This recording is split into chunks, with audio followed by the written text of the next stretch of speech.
آپ اپنے ذہن کو کھولیں اور یہ پیغام لے کے جائیں کہ اپنے بچوں کو پڑھانا ہے، جو بھی ہو جائے، جس حال میں بھی ہو پڑھانا ہے، تعلیم حاصل کرانا ہے، اسے علم سے جوڑنا ہے، ایجوکیشن سے جوڑنا ہے۔ بغیر تعلیم کے آپ اسے اپنا بچہ تو بنا سکتے ہیں، سچا انسان نہیں بنا سکتے۔ بغیر تعلیم کے آپ اسے کامل اور مکمل نہیں بنا سکتے ہیں، تعلیم ضروری ہے۔ ایک روایت سے آپ کو میں سمجھاؤں، نبی کریم صلی اللہ علیہ وسلم، حالانکہ پھر میں آتا ہوں، جب نبی کریم صلی اللہ علیہ وسلم مسجد میں بیٹھے ہیں، تفسیر رازی کی بات سنیں، حضور مسجد نبوی میں بیٹھے ہیں، صحابہ کرام بیٹھے ہوئے ہیں، سارے صحابہ کو درس دے رہے ہیں، اتنے میں ایک فرشتہ آتا ہے حضور کے پاس، اور آنے کے بعد عرض کرتے ہیں یا رسول اللہ، یہ جو کونا میں آپ کا صحابی بیٹھا ہوا ہے، یہ بس چند منٹ کی اب زندگی لیے بیٹھا ہے، انتقال ہونے والا، کونا میں جو آپ کا صحابی بیٹھا ہے انتقال ہونے والا ہے۔ حضور صلی اللہ علیہ وسلم نے جب فرشتہ سے یہ بات سنی، اس صحابی کو قریب بلایا اور بلانے کے بعد کہتے ہیں میرے صحابی، میرے ساتھ زندگی تمہاری بڑی اچھی گزری، لیکن اب بس تمہارا آخری سفر رہ گیا، دنیا سے جانے والے ہو۔ اب دیکھیں اس صحابی کی زندگی کا آخری لمحہ بچا ہے، زندگی ختم ہونے والی ہے، وہ پھر پلٹ کر پوچھتا ہے یا رسول اللہ آپ ہی بتا دیں، اب میری زندگی ختم ہونے والی ہے، موت ہونے والی ہے، موت کا فرشتہ آنے والا، آپ ہی بتا دیں کیا کام کروں۔ حضور صلی اللہ علیہ وسلم نے جو حکم دیا ہے وہ آپ اپنے دل کی تختی پہ لکھ کے جائیے، آپ آخری ٹائم ہے، آخری سیکنڈ ہے۔ حضور صلی اللہ علیہ وسلم نے اس بیٹھے مسجد میں صحابی سے یہ نہیں کہا کہ میرے صحابی جاؤ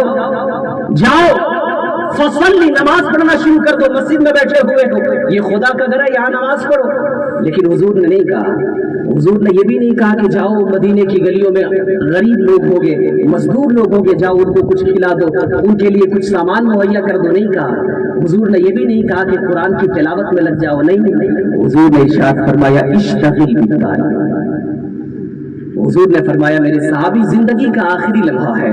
اب چند سیکنڈ میں تمہارے پاس موت کا فرشتہ آنے والا ہے، موت ہونے والی ہے، ایسے آخری لمحے میں اگر کوئی کام کرو تو علم سیکھنے میں لگ جاؤ، تو یہ سبحان اللہ۔ آخری سیکنڈ میں حضور نے کیا ارشاد فرمایا؟ حضور نے کہا کہ تعلیم حاصل کرنے میں لگ جاؤ۔ اب جو اس روایت کے راوی ہیں، بیان کرنے والے ہیں، اوریٹر ہیں، وہ بیان کرتے ہیں کہ اگر علم سے بہتر کوئی چیز ہوتی،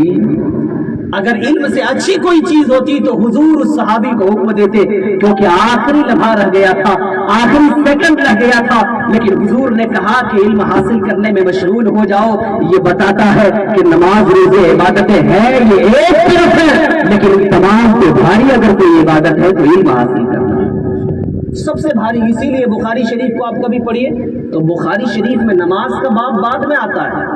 زکوٰۃ کا چیپٹر بعد میں آتا ہے، تلاوت کا چیپٹر بعد میں آتا ہے،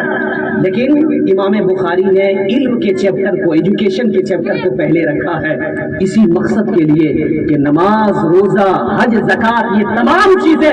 بندے کو آ ہی نہیں سکتی ہے جب اس کے دل میں علم نہ آ جائے۔ اگر علم آ جائے گا تو پھر نماز کی ادائیگی کا طریقہ بھی آ جائے گا، قرآن پڑھنے کا طریقہ بھی آ جائے گا۔ ارے علم آ جائے گا تو علم کی روشنی سے خدا کو پہچاننے کا اسے ہنر بھی آئے گا، تبھی تو سب کچھ ہوگا۔ بغیر علم کے کچھ نہیں ہو سکتا ہے،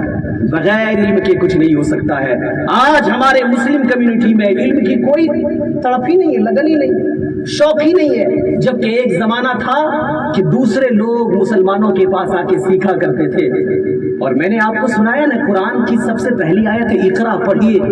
اس آیت میں اگر آپ غور کیجئے گا تو 5 مرتبہ اللہ نے سیکھنے، سکھانے اور پڑھنے کا حکم دیا ہے، 5 مرتبہ، اور 1 مرتبہ قلم کا ذکر فرمایا ہے۔ ارے اللہ کی طرف سے آنے والے پیغام میں 5 مرتبہ سب سے پہلا حکم سیکھنے سکھانے کے بارے میں، اور 1 مرتبہ قلم کا ذکر ہے۔ اگر وہی قوم قلم سے دور ہو جائے تو پھر وہ ہارے گی نہیں، وہ پست نہیں ہوگی، تو اور کیا ہوگا؟ اسی لیے ہر ایک میدان میں ہم سب پیچھے ہیں۔ میں اس اسٹیج پہ یہ آپ کو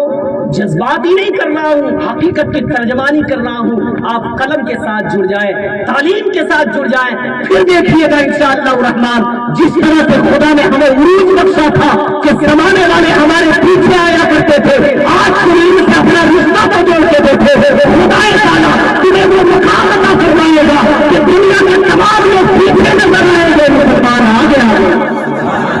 تعلیم سے اپنا رشتہ تو جوڑو، اپنا کنیکشن تو مضبوط کرو، تعلیم سے اپنا کنیکشن مضبوط کرو۔